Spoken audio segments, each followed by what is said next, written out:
Hey there, Soulshine. It's Michelle. And I'm gonna wake up and live, but I'm not sure that I want to keep that tagline and to wake up and live. It's an incredible thing, and it's definitely something worth pursuing. But I don't know that that's exactly what I want to keep going with. Oh, sorry. um, and I apologize. I don't know what's going on. Allergies or something. I have been sneezing like crazy for the last 2 days, and I'm feeling it again.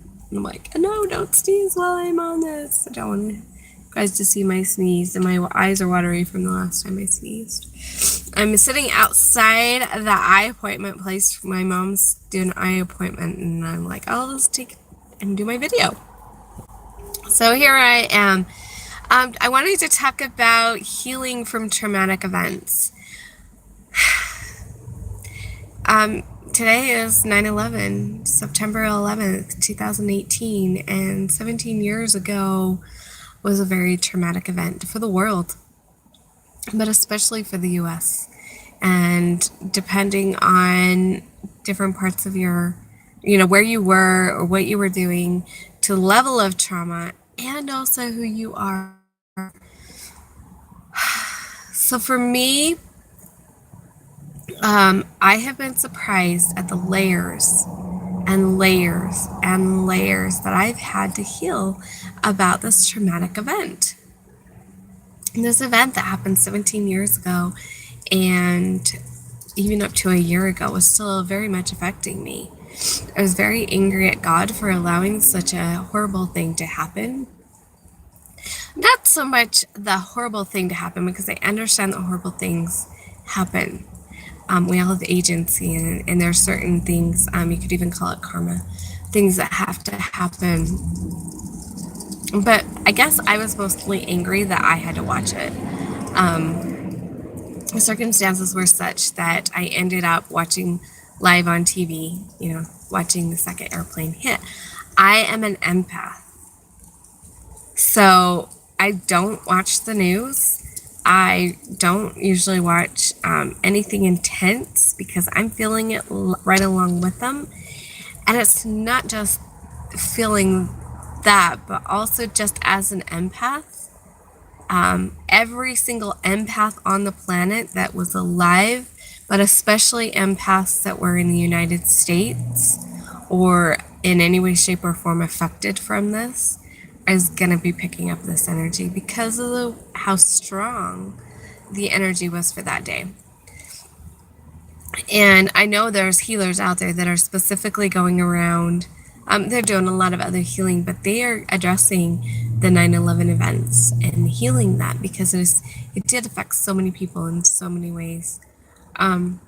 So how did I heal from it? How did I heal what I saw? How did I heal my anger at God? That knowing people that were affected even more than me. My tap teacher, I was in school at the time, and I had a tap class, and she was from New York, and they had celebrated her graduation, or her husband's graduation from college, at the top of one of the towers. And she still had family in New York. So it was very, very traumatic for her. And my heart ached for her, just because that's the kind of person I am. I ache for people. Honestly, I don't like to hear about things that are going on in people's lives, because I'm like, oh, I don't want to ache for you. I want to have compassion and love for you, but I don't want to feel it. And so, how did I heal from that? That's a great question, isn't it? Some of it's journaling, writing about it, admitting it. Admitting that was a part of why I was angry at God was huge.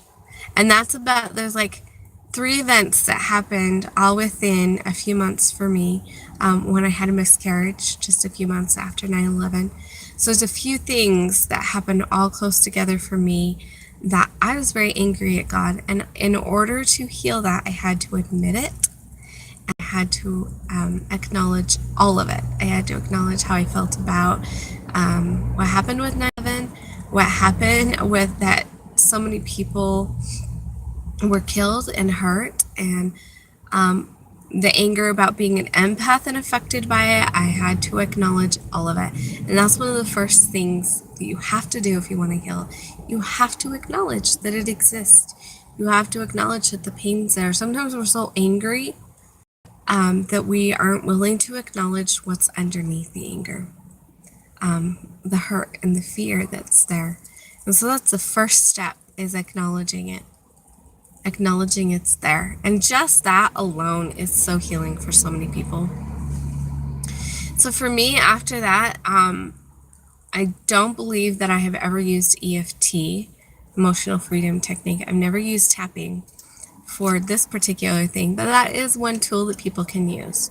I'm pretty positive with my experience with NLP that you can find an incredible NLP practitioner and they can help you, because I know from my experience with NLP, it is fabulous. Some of the things that I do are similar. One of my favorite techniques right now, but this is the one instead. Okay, one of the techniques that I have used, sorry, my arm's getting tired, is visualization. So you can visualize the events if the traumatic experience, this could happen, like I've used this to heal the abuse that I experienced as a child, had different experiences with like in school, traumatic experiences from my childhood. I've used these techniques for all of them. So it's not just like this big world traumatic event, right? It happened. We all have traumas in our lives. Some of them are big and some of them are little. And some things people look at and why is that a trauma? Like it's just nothing. But for you and your emotional state at the time, it was huge. Okay, so this is all traumas. Okay, so I visualize. Sometimes I look at the memory, and what I do is I send love to it. Just blast it with love. I pray for it and ask Heavenly Father to send His love to it, to send His healing energy to it. So that's one visualization, is looking at the memory. Another visualization is, this is especially good for inner child work, is bringing the person, that whoever was that age. So like, let's see, 17 years ago, holy cow. So I'd bring in my person that's in her late 20s. I'd bring her into the thing and talk to her about what she was feeling, ask her what she needs, have that conversation, give her the love love that part of her. Forgive myself. This is a great way to forgive yourself, is when you actually see yourself, then you can forgive yourself. You can just say, I forgive you. I love you. I forgive you. And again, I love to bring in the divine energy from the universe, from God, from angels, whoever it is that you believe in. Bring that energy into that experience and fill it with light and fill it with love. So those are some of the ways you can do visualization with it. There's other visualization techniques. And then the one that sometimes I use this to completely heal it, and sometimes I use it to diffuse it so that I can go in and do the visualizations. Because I usually ask myself, what do I need to do right now? What is the next step for it, and what healing technique? Because I know a lot of healing techniques. So what technique is best for this situation? And sometimes it's noticing what I'm feeling and just where I'm feeling it. Notice where in my body or on my body or around my body I'm feeling stuff. And then bringing in the light, bringing light from above and light from below. And it's really fun to bring light from everywhere, because everything has light that it's emitting off of it. Even in the dark, it's very rare to be without light from some source, right? But when you're using it in your head, you can, imagination, you can just bring it in. And what if you can't visualize? What if that's hard for you? It's okay. Just to talk about it. Talk about, well, this is what I would imagine my little girl, my little me inside of me look like. And she, kind of describe it, trying to describe the situation. You don't have to see it in your mind's eye. Talk about it. And then talk about, and now the light is coming in. And like I said, you don't have to see it. Just saying that these things are happening declares that it makes it happen and it changes the energy. It's pretty cool. So if you are not somebody who visualizes, sorry again, there are ways to do it. So, everybody has feelings. So everybody can tune into where either you feel where it's at or you think it's at. Where do you think it's held in your body? And another great question is if. If I knew where this was held in, on, or around my body, where would it be held? So if you can't see it, you can't feel it. I don't usually see it. I feel it. It feels like a heaviness for me. And then, then you say, hey, I'm bringing in the light. I'm bringing in God's light. And God's light's going to heal this. And it's going to clear it up completely everywhere and anywhere that it's ever existed and ever will exist. One technique that I use actually says these phrases: across all time, space, dimensions, realities, generations, and spirits. I originally learned the first time, space,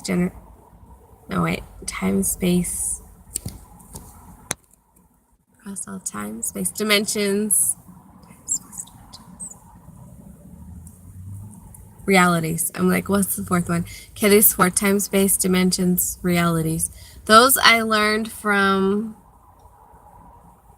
I think her name's Christina. I can't remember her name. She's, you can find her on the Mind Valley channel. They feature her every once in a while. And she teaches a similar technique. It's pretty much the same, done a little bit differently.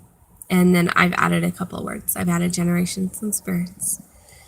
So you just bring in this energy in and it clears it up. It disappears it forever. And it's really crazy, because if you think about an experience where you felt something, like your trauma, and then you find the first time you ever felt something similar to that, and then you clear up the energy, and then you think about that trauma again, you think about that memory or that situation, it feels different. It is so crazy weird, but it feels different and it feels amazing. Okay, so that's what I wanted to share with you guys today. Those some healing techniques, some things you don't have to stay stuck in your stuff. Acknowledge what's going on and then use a tool to heal it. It is a false belief that you cannot overcome these things. It is a false belief that you can never, that post-traumatic stress disorder, PTSD, it is a false belief that you're stuck with that for life. There are ways to heal it. It is a false belief that if you've been sexually abused as a child, that it's going to affect you for the rest of your life. I guess that's not 100% false, because it has affected me, but as a child or as a young person, it affected me negatively, which is what they speak of. As a person who's healed from it, now it's positive, because I'm like, oh my gosh, I know what it felt like to be this way, and now I know what it feels like to be better. And that's an indirect result, so that's pretty cool. I thought I saw an insect fly by, the little yellow buzzy kind that hurt people. Hopefully not. Thank you so much for watching. I know someone was on here live and I didn't say hi. Hi to whoever was watching live. I hope that you appreciate this message. If you weren't alive during 9/11, that's okay. You're still going to have traumas. And if you were alive, today is with 9/11 happening. It's a great day to really address how you feel about it. I know some people that are still very upset about it 17 years later, to the point where it's causing negative reactions in their lives. And we are meant to be happy. We are meant to be joy. I'm actually really excited. Let me show you what I'm going to be reading. This book, I picked it up from the library. It's called The Kindness Challenge, 30 Days to Improve Any Relationship. And it's by Shanti Feldhahn.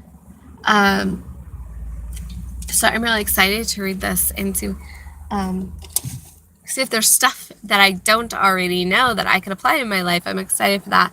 I have been pondering some changes to make to my channel. For the most part, I kind of think I'm going to rotate through some themes. I've kind of have it set up like Mondays, I'm going to talk about manifesting. Normally on Tuesdays, I have a subject. I'm kind of figuring out how to word that. So I have these different subjects. So there's manifesting, and there's shining, and there's mindset, and there's